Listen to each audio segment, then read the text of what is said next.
Hey everyone, welcome to Locked On Lakers for Wednesday. Brian Kamenetsky, Andy Kamenetsky. The Lakers win a thriller against Phoenix and punch their ticket to Vegas. What got them there? We'll tell you next. You are Locked On Lakers, your daily Los Angeles Lakers podcast. Part of the Locked On Podcast Network, your team every day.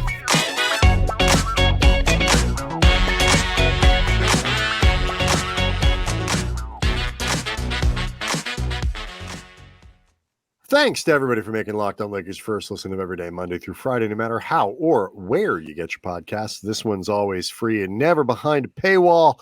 Locked On Lakers on YouTube is where you can go hang out with around 20, it's almost exactly 22,000 subscribers to the channel, all of whom are excited. Some of whom may actually, Andy, be buying tickets to head out to Vegas because that's where the Lakers are going now. They beat the Suns in a thriller of a game, 106-103. Tuesday night in the in-season conference quarterfinals to advance to Vegas in the semis on Thursday. Thursday against the New Orleans Pelicans. You better damn well believe Anthony Davis is not going to have his old team take out his current team on the way to the in-season tournament finals. That is historically never what happens to Anthony Davis. Today's episode is brought to you by Game Time. Download the Game Time app and create an account and use the code LOCKEDONNBA for $20 off your first purchase. A lot of fun stuff to get into off of this game. Just a fun game. It really was. Period. Wow. It really was. Yeah. I think it, and look, Reggie Miller, you would have thought and I love Reggie because Reggie's excited about everything. And we don't have enough people, particularly in basketball, who broadcast games from the perspective of, I like this. Like, this is exciting. Like, I think NBA fans have a common criticism of the way that some games are called. And Reggie's just super enthusiastic. Like, you would have thought listening to him that a game on national television with LeBron James and Kevin Durant and whatever, like, wouldn't have had any hype or guys wouldn't have been caring otherwise. But I will say there was something definitely in it about winning this game, going to Vegas. And I thought this was fascinating from LeBron afterwards because Lakers had a great intensity in this game, particularly early. And LeBron said, look, like, the tournament is what it is. We're looking, but like, you have a chance to compete for something. So you might as well go compete. And I have his exact quote. He was asked by Allie LaForce, you've won regular season MVP, you've won finals MVP, you have 4 championships, all-time leading scorer, yada, yada, yada. What would it mean to add, in-season tournament champion to that roster? And he said, quote, "It is what it is. I mean, it's an inauguration. It is what it is at this point in the season. We have the opportunity to compete for something, so why not? I mean, you have the best competitors in the world fighting for something, so let's fight." I thought that was great. It was great. And it reminded me of 2 things. The first thing is it confirmed to me your hypothesis of he'd like to win the first one just in case anyone cared. So when he said that, I thought to myself, Andy Kamenetsky is going to feel really good about that quote. I was on that one early, man. Real early. So, yeah, your LeBron radar was on point there. The second part, though, that I thought was because we talked on Tuesday's show. We spent a lot of time just sort of breaking down why this thing has been a success. And part of it is the competitiveness. But we also talked about a team like Indiana or New Orleans using this as a chance to dress rehearse what it might be to be in the playoffs, as a young team, as an inexperienced team, whatever. Apparently the same thing applies to the Lakers too. It's like LeBron, you have a chance. Or the Bucks. Look how excited Giannis has talked about this. He won a championship 2 years ago. But it's, you know what I'm saying? Like, it's that, like, hey, like, let's take this seriously. Like, there is value in taking this seriously that goes beyond normal competitiveness. It is a valuable exercise to take it seriously. And I thought that was something that came through really strongly in that quote that you read from LeBron. Yeah, and look, I mean, neither one of us is trying to shill for the league. We don't work for the league. And frankly, both of us were skeptical about this thing heading into it. We weren't against it, but we were like, I didn't. Skeptical in the sense that I thought it would take some time before it would become like a thing that people, or that would be the hope, if nothing else. That was the goal. We were both skeptical that it would feel like a big deal this season, this year. We were both highly skeptical of that, and frankly, we were both wrong. And like, I feel like at this point, people who are resisting this thing as a concept, you just don't want to admit you were wrong. Right. It's okay. A lot of people with you. But it's you're wrong about something that's fun. It's like, if this is a fun thing. Now, I will say this, because look, the Lakers, we mentioned this for Tuesday's show, did something extremely valuable by winning this game. They now own the season series against the Suns. Yep. At worst, it can be 3-2 Lakers. So the tiebreaker, head-to-head, if there's a seeding issue, and there could be, like the Suns, we got to, Kevin Durant. Do we know for sure this counts towards the... absolutely. Okay. Absolutely. As far, do I know for sure? No, but it is my understanding.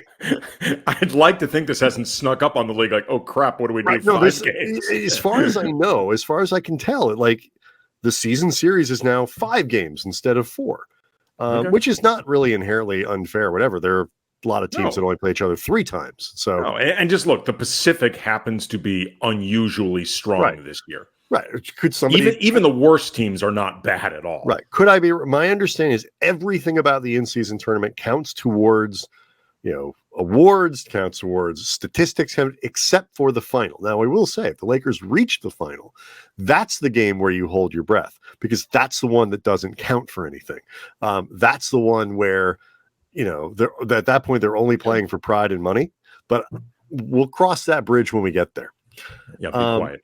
They won a significant game over a Pacific Division rival, playing with 2 of their 3 stars. This is meaningful stuff, and it was a great game. Yeah, and we also, too, you mentioned that the Suns are still down Brad Beal, and that obviously matters a lot. But what I loved seeing in this game, other than Gabe Vincent, who we've said when he returns is, I think, a mystery to everybody, including the Lakers. Yep. But Rui Hachimura came back, played in what black mask. I don't know if that's going to be the one moving forward, but like I said, I've seen him or heard of him or both with clear and black, but this was a black mask. So he was there. The Lakers had basically everybody at this point. And, I tweeted out at one point in the game at Cam Brothers, I've now seen the version of the Lakers with a bleep ton of wings, and I've seen the version without. I much prefer the version with.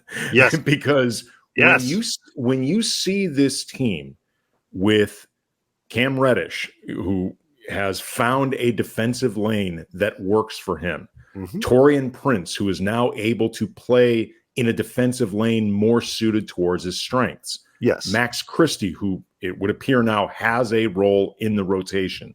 Rui Hachimura, who is a very versatilely deployed wingish guy on this team. And Jared Vanderbilt, who was flat out fantastic defensively in this game. All of a sudden, these different combinations that the Lakers can put out there defensively activate all these, opportunities for fast breaks. In the case of Jared Vanderbilt, just the opportunity to get second chance points, but the opportunity to cause disruption and get out and run, it gives the Lakers, as they're still trying to figure out who they are offensively in anything other than transition. Well, it makes it a little easier if you can actually run. And you just see the difference in this. And the reason they could run is the defense and the turnovers they cause. I want to get into that at length in the next segment. So let's just get some of this other stuff out of the way. LeBron, 12 of 25, 31 points, 8 rebounds, 11 assists, 5 steals. LeBron in-season tournament game against KD. LeBron was into this one. And as I said, he would be playing a full 40 minutes. Anthony Davis was a monster in the first half, a little quieter in the second, but working hard, 27 points, 15 rebounds, could not make a putback layup to save his life. Huge third quarter from Austin Reeves to set up what was a critical three with 17 seconds left. That was the margin of victory for the Lakers. He had 20 points, 6 assists, or 6 rebounds and 2 assists.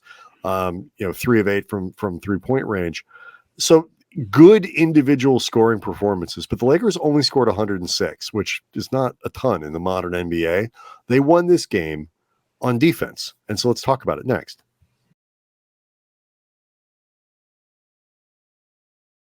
Locked On Lakers is brought to you by eBay Motors, and our partners at eBay Motors have teamed up with Locked On Fantasy Basketball host Josh Lloyd to bring you some of the best fantasy picks each week, all season long. Whether you're prepping for a daily draft or scouting the waiver wire, every week we're going to provide you players that are guaranteed to fit your roster. So let's see who Josh has picked out for us in this week's eBay Guaranteed Fit Fantasy Picks of the Week. Kelly Oubre Jr., who is returning to the Sixers from pretty gnarly injury away from the game, and he may have been dropped in some of your leagues. So check out the wires. He is a great source of scoring. Plus, it's just nice to see the guy actually back and playing basketball, because it was kind of scary when this injury was first made public. Also, Derek Lively, the second rookie Dallas center, having a really, really nice year. It's hard to find starting centers with big growth upside. Lively's already flashed that. Could be someone to keep an eye on for a keeper league, I'm guessing. Josh Lloyd from Locked On Fantasy Basketball is going to help you win your fantasy championship, and eBay Motors knows a championship team is about each player being the perfect fit. Same with your vehicle, and there's nothing worse than having your vehicle break down in real time. I once had my car catch on fire as I was on the way to trade it in, because I was pretty confident the car had reached the point I'd run into the ground where it might actually catch on fire. A couple bucks off the trade-in value. It certainly did. And you know what? I could have saved myself some trouble perhaps, because with over 122 million parts for your number one ride or die, you can make sure your ride stays running smoothly. They got brake kits, they got LED headlights, they got a roof rack. With eBay Guaranteed Fit, it is guaranteed to fit your ride the first time, every time, or your money back. And at these prices, you are burning rubber, not cash. So keep your ride or die alive at ebaymotors.com. eBay Guaranteed Fit, only available to U.S. customers. Eligible items only. Exclusions apply. Okay, so again, I don't mean to minimize the game that LeBron had and all these other things. Like, we talk a lot about LeBron being really good. Like, so it's sort of baked into the cake. We just really should make sure that it is made perfectly clear. You want to read the line again? 31 points on 12 of 25 shooting, 2 of 4 from behind the arc, 5 of 6 at the line. 8 rebounds, 3 on the offensive glass, 11 steals against just LeBron had the ball in his hands a lot. Yes. And 5 steals. So again, just want to make sure nobody feels like this is going to get overshadowed. I'm sure LeBron will come up at some point over the course of the next 2 segments, but it really bears pointing out the guy was just terrific. The other question I had about the tournament final, is that a Saturday or a Sunday? No, it was a Saturday. The USC game that Bronny might be activated for, and LeBron has said that first game Bronny plays, he is going to be available. I also came to realize once I learned this schedule, like, awesome fathering by LeBron, and it's really touching that he wants to do this. And, LeBron is a really active, hands-on dad, and he's talked about having not had a father in his life, how much it means to him to be that presence in his kid's life. It was not a really bold declaration once you learn the in-season tournament schedule. There's no games in the NBA, period. I believe that's Sunday. But we didn't know for sure when. I have a feeling LeBron had an idea when this game was coming. Okay. Yeah. It's like 12-second conversation about it. You don't have a problem with him missing, like the game to go see his kid make his college. You think after everything I just said about what it means for him to be a great father, I have a problem with it? We're on the record as saying no, neither. There are people who, fewer than now, though, than used to, which I think, 15 years ago, it would have been a topic of debate on a morning show. Now I think most people would be like, of course he's going to go play. Right. So let's talk defense, because the Lakers got off to a phenomenal start in this game, and it was built on the defense. They got high percentage shots because the defense facilitated that with steals and turnovers and things like that. And they won the game down the stretch with stops when they needed it. And they, generally speaking, kept the lid on, certainly on Booker throughout most of this game. Devin Booker had to work for every point that he got. So he was ready to swing at Cam Reddish by the end of this. Wouldn't have been a good idea. No. Don't do that. No, but you could see Devin Booker had really had enough of Reddish in this game. And look, Reddish played him very aggressively, very physically. He did the thing that you hope to see from Cam Reddish heading into the season. But frankly, a lot of people, including us, were skeptical that he really had that in him. But like, you get the impression, like when you watch him play, especially in games like this, that Reddish has an edge and could absolutely just kick your ass. I don't think Devin Booker wanted to. I've seen Booker get into enough stuff. Not like he backed away, but I'm just saying, like, Reddish has sort of an edge and like a kind of a toughness. I'm not trying to impugn Devin Booker. I'm more trying to compliment. Look, without knowing how either one of them actually fights, and as most former NBA and even current NBA players say, nobody in the league actually knows how to fight, right? Other than James Johnson, if he's still in the league. But I will say this: they both looked perfectly happy to accept each other's smoke. Right, we're smoke made available. That's really what I'm getting at. It's just, again, not trying to, I'm not even thinking about a real fight that would have happened. Just that, I was impressed with Reddish's edge and physicality. Yeah. That it's underneath it. It feels like, go ahead. Well, I can stick up for myself. Really quick. Oh, go ahead. Sure. I was just going to say really quick with Reddish, there probably is something for him with the idea of A, he's having a good season, but B, other than the 1 year Atlanta went to the playoffs, he's never had a role on a team that looked like it was actually going anywhere. Yeah.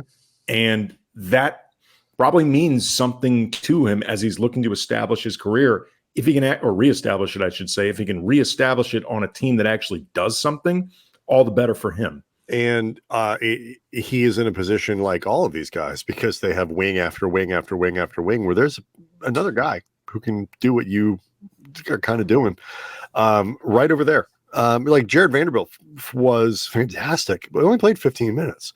But you could, and I think those numbers will start to tick up as he gets, his win. This is essentially his preseason that he's working through right now.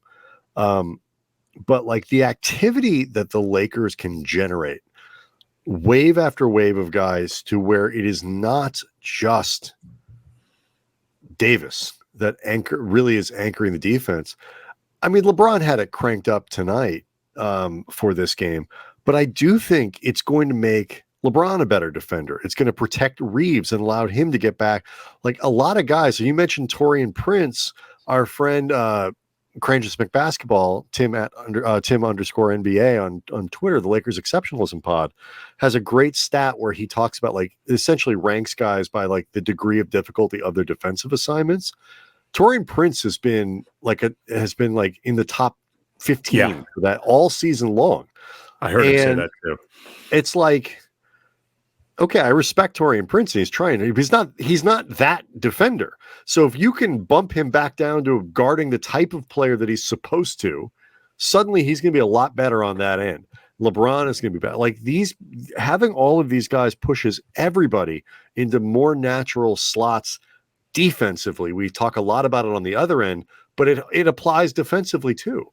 Yeah, and Vanderbilt in this game there were several sequences where he flustered Kevin Durant either into a really difficult shot or a few times into turning the ball over, just trying to get rid of it. Durant had a great game. Kevin Durant is one of the best scorers to ever live. He's going to get points. It's what he does. But Vando, among other guys, made him at least work. They did the same thing to Devin Booker. And then Vanderbilt, 4 offensive rebounds in the first half. And the Lakers finished this game with, I believe it was 19 second chance points. They averaged heading into this game 9.7, dead last. By the way, that number would have been 10 points higher if AD could hit a putback. Couldn't do it. Yes. But just they had 15 second chance points in the first half. And to your point, a lot of those chippies that AD was just having difficulty putting down kept the total from maybe reaching 25 or 30. But the point being, though, just Vanderbilt, his presence alone, his activity around the basket on both sides just will help this team become better rebounding, which will help them get out on the break. It'll help them get second chance points. We just talked recently about how they average the fewest amount of field goals in the field goal attempts in the league, period. Not field goals made, field goals attempted. They need to shoot more baskets. Offensive rebounds is a key in making that happen. Darvin's going to have a great time, I think, Andy, tinkering with some of his options because there are so many of them that actually should work just fine. Yeah, we can even talk about maybe some of the options that could be out there for Darvin Ham. And again, worth mentioning how LeBron played, but also Austin Reeves as well. So we can get into all that coming up next. Locked On Lakers is brought to you by Game Time. And years ago, some friends of mine and I, we went to go see LL Cool J in LA at the now defunct House of Blues. Really last minute. We didn't know how to get tickets, so we bought them from a scalper. Turned out they were fake. Totally random, unrepeatable bit of luck.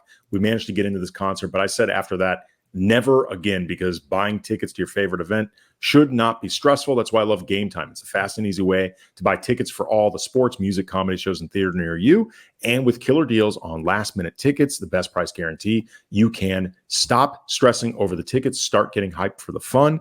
I love how they offer images of seat views, lowest price guarantee, event cancellation protection, and the Game Time guarantee means you will always get the best price. If you find tickets in the same section or row for less, Game Time will credit you 110% of the difference. It is the fastest growing ticketing app in the country for a reason. So snag the tickets without the stress using Game Time. Download the Game Time app, create an account, use the code LOCKEDONNBA for $20 off your first purchase. Terms apply. Again, create an account, redeem the code LOCKEDONNBA for $20 off. Download Game Time today. Last minute tickets, lowest price guaranteed.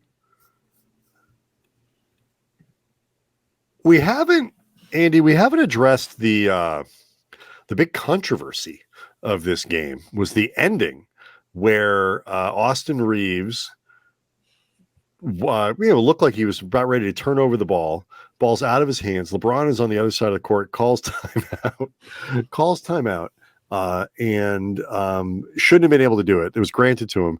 Shouldn't have been able to do it. So instead of Grayson Allen just picking up the ball basically underneath the basket and probably would have tied the score, certainly would have, at the very least, it would have been Phoenix ball probably. The Lakers inbound the ball, they go shoot free throws, and here we go. What was your read of that play? Because there was a lot going on, and I have my own opinion. I mean, I guess my overarching read was that the refs lost control of that possession big time.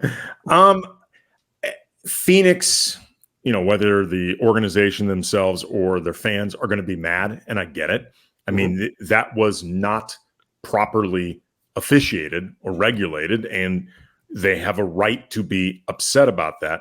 That being said, Austin Reeves was fouled. Yes. And I'm confident about this because it looked pretty obvious that Devin Booker was actually trying to foul him because that's what he held his arms up. Right. It's what you would do in that situation. Like it felt to me like, again, like people are going to focus the most on the timeout element of it because that's the part where it really feels like the referees just, what are you doing? Like, that was egregious. It was a big miss. But that sequence in and of itself with Booker and Reeves is part of the refs just like the last 2 minute report for that is just going to be like a shrug emoji and like double middle fingers. You got it wrong, guys. Yeah. Sorry.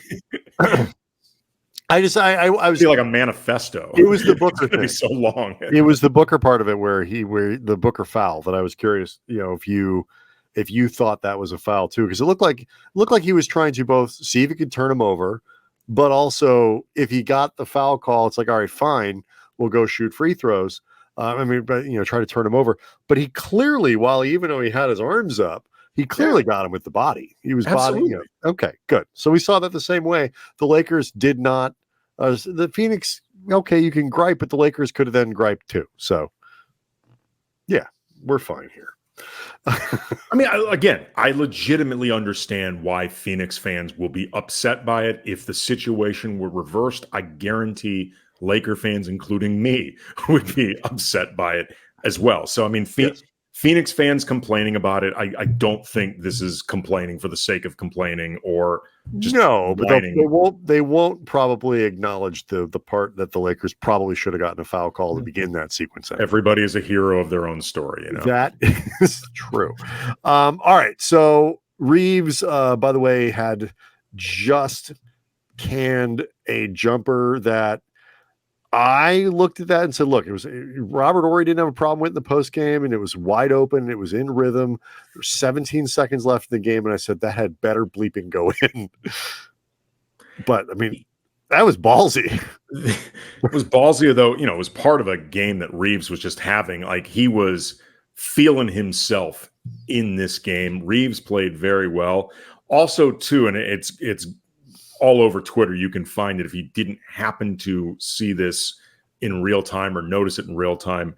Reeves let out like a guttural scream afterwards that it was similar to what would happen if you were like freed from whatever was possessing you during an exorcism.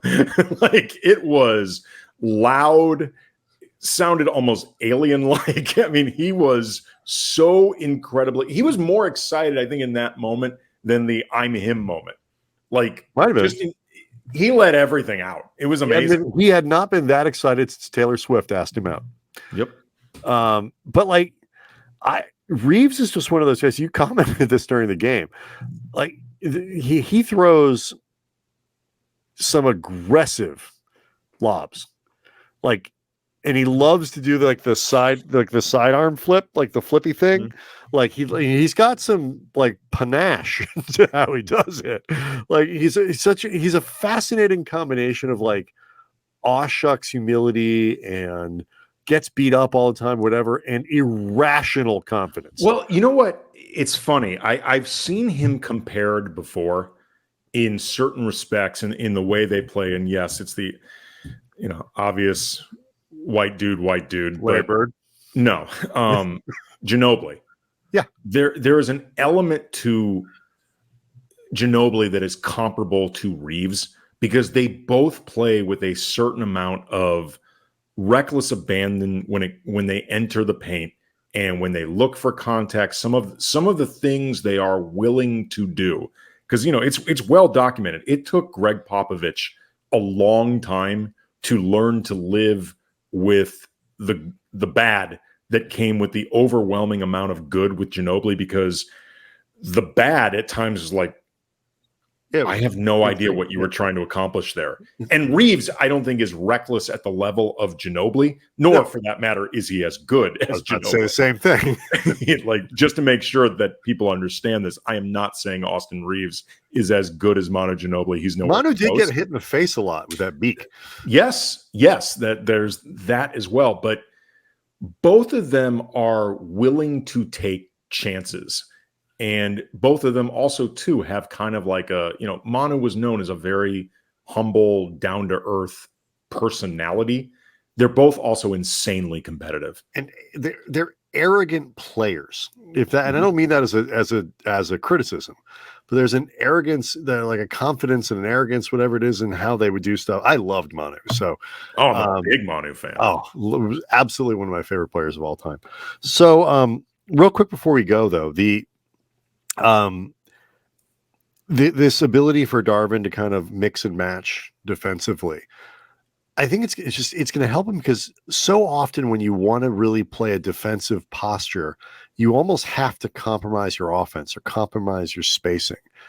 And I keep trying to kind of go through it in my head. I don't see any reason where the Lakers are going to have to make significant trade-offs as long as they have the players available to them. Can you rephrase that? I'm not exactly sure what you're saying. Oftentimes, if I want to have my defensive lockdown team on the floor, I've got to trade offense to do it. I got to take, I got to take shooters off the floor. I've got to take guys who can't create their own shot. I've got to put guys on the floor who just are negatives offensively. So we're going to win this game by getting 8 stops because we might only get 2 buckets the rest of the way. But we're going to grind our way to do this because we can the Lakers, I think, can play rotations where you can put out strong defensive postures throughout a game, like without really having to make big compromises, but also without having to create negativity on the floor offensively. Some combinations will be better than others. Okay, I was going to say, I don't think Darvin is ever really going to have to, as long as he's got the full range of players to choose from, I don't think he's ever going to have to fully sacrifice offense in the name of trying to elevate the defense. And that's a big advantage. I mean, I think he will have to sacrifice some offense just because most of their best defenders on this team,